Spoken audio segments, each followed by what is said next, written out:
want to give a quick shout out to my patrons. Thank you so much for your support.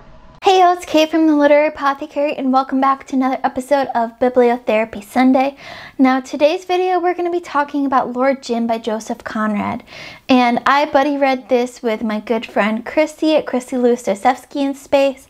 And I'll talk about my rating for this in just a minute. But first, let's get to the bibliotherapy recommendation.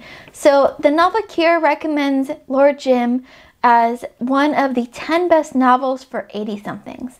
And while you may be thinking, like, what qualifies a novel to be one of the 10 best for someone in their 80s, I too thought of that question, and my thoughts on what makes it a good recommendation for someone in their 80s is that I feel like a person, an older person, a person in their 80s can relate to the reminiscent quality of this story. To me, it felt like this was a older person telling a story of their life to a younger person.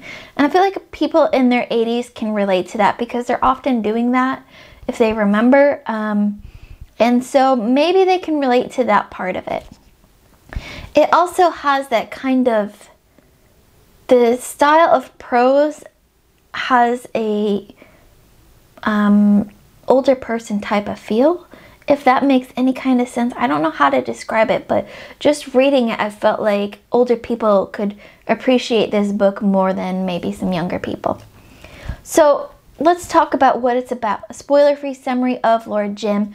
So this book was first published in 1899. You heard me right, 1899, not 1999, 18. In Lord Jim, we have Jim, a young British seaman who becomes first mate on the Patina, a ship full of pilgrims traveling to Mecca for the Hajj. When the ship begins to sink, Jim joins the captain and other crew members in abandoning the ship and its passengers. A few days later, they're picked up by a British ship.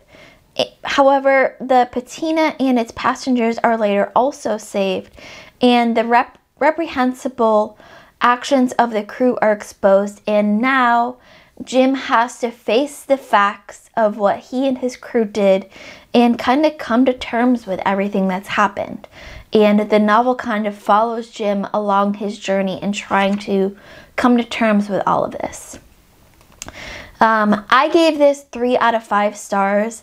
I thought while I could appreciate the storytelling and the amount of detail that went into this book, into Conrad's writing, I often found myself lost if I didn't have enough attention span or focus while reading it. And sometimes I even lost track of the story, where we were, who was talking, what was happening.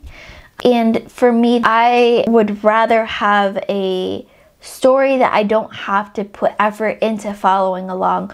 Whereas Lord Jim, although there were some, like, while those moments that I was in it, the details were absolutely amazing. I was swept away by them.